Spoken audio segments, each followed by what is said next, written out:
In this video I have some good news and bad news about my GC. If you watched my last video, I did a minor refresh on an EJ205, and the good news is I ended up getting in the car and it's running really good.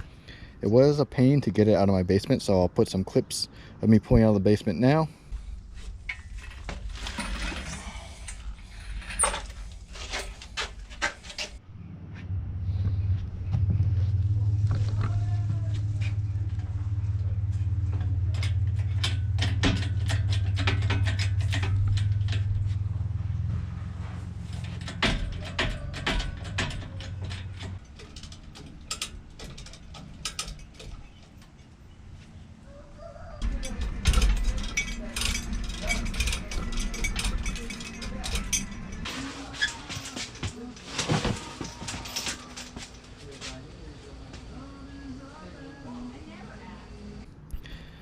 And once I got it out of the basement, as far as getting the engine into the car, it went really smooth. I swapped this thing about 1.5 years ago, and I live in an area that doesn't get much rain and it doesn't snow, so none of the bolts were rusted. I put a lot of new bolts in when I swapped it 1.5 years ago, so everything came out super easy, really smooth. Really had no issues as far as swapping it. I actually used some of my old videos to kind of reference as far as where I put things and how I hook things up, and it worked out great. It's running super good. It's really peppy. It's really, especially compared to the other engine. This thing has a lot lower miles, and you can just feel the difference as far as drivability goes. And I am currently daily driving this car, so I put the stock wheels back on it. I have about a 45-minute commute to school, and so it's all highway, so I put the stock ones on just to get a little more tire, a little more cushion. And these are pretty much brand new tires, and they're all seasoned, so just getting ready for the winter. A little bit of rain here, and I actually think that looks pretty good on the stock wheels. I forgot how good these stock wheels look. They're really skinny. I think they're 6.5s or 7s, 16 by 7 or 16 by 6.5. I'm not 100% sure, but they're quite skinny, but they work for now. And on to the bad news. As you can see, I am missing 2 pieces of my 3-piece lip, and the bumper is pretty beat up underneath. It's cracked really bad. It has some damage here, and then the worst part is the door, which I'm really mad about because this body was in such good shape. I don't know if you can see it on here, but it's dented pretty badly there, and a lot of that is just the tire mark. And I haven't cleaned it up yet because I am dealing with insurance right now. So what happened was, I was on the freeway and a U-Haul box van was in front of me, maybe about 40 yards, and they had a tire blowout. And I was in the fast lane, they were in the fast lane, and there was a semi-truck next to me, so I wasn't able to get over. I did slow down and try to go through the left shoulder, but the tire was rolling or bouncing, and it kind of followed me there, and it hit this corner. So it didn't hit me head on, and it like hit the lip, went under, and I think it went under this tire, and it slingshotted into the door. So that's how I got damaged there, which really sucks. Luckily this fender didn't really get damaged, but the under trays underneath the car did get pulled out, but luckily none of the underside suspension or anything was damaged. It still drives perfectly fine, so I'm happy about that. I've been dealing with the insurance. They wanted me to go get an estimate, and they estimated it at $2,700 worth of damage. And the guy that was supposed to be handling a claim, I haven't even talked to yet. I've been dealing with the supervisor because this Rep West insurance, which is what U-Haul insures their vehicles with, is like extremely sketchy. It seems like a scam, honestly, because I can't get a hold of anyone, and they kind of just play the roundabout game. And I had to go get the estimate myself instead of them sending out an adjuster, which just, I don't know, it's, the whole thing just seems weird.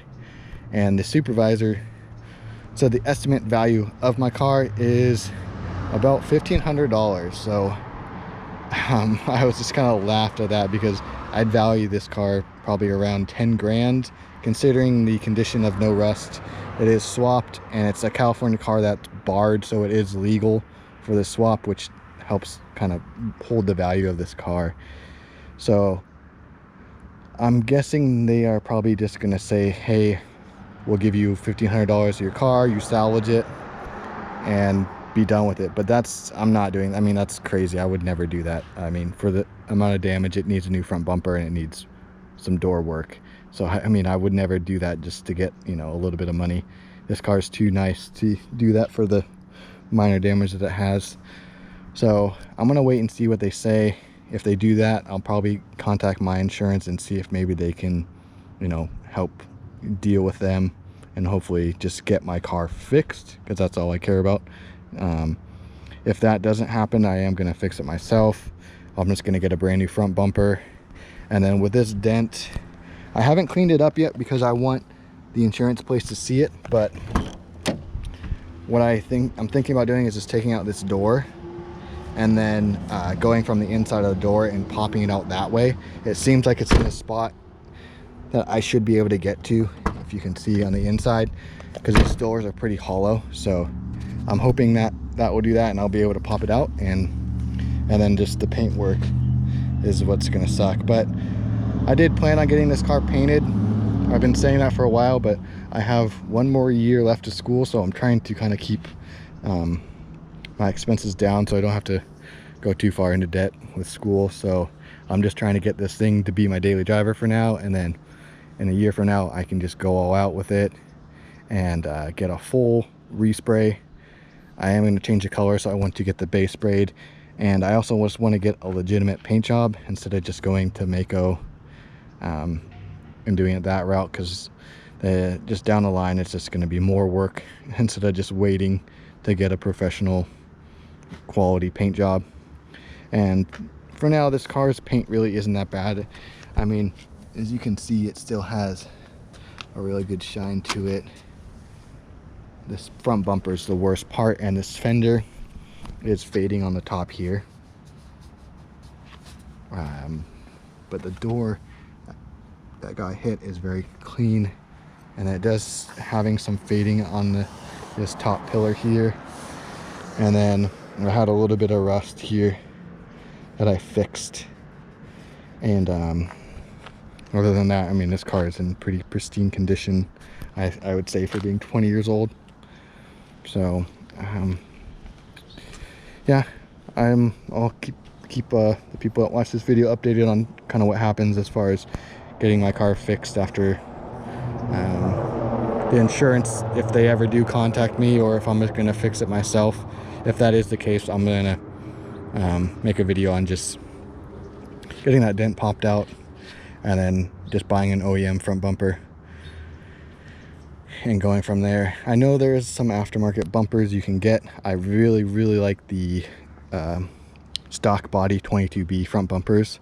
The OEM ones are just impossible to find, and I don't really know what aftermarket companies make good fiberglass. So if you do know, go ahead and send me a message or leave a comment on kind of what brands are good for the body kits. And I've never had a fiberglass front bumper, so I don't know how badly they get chipped up or damaged. I really have no idea. So if you have experience with that, let me know. I definitely would be interested in seeing different options I can go for the front end. And that should be it for this video. Hope you enjoy.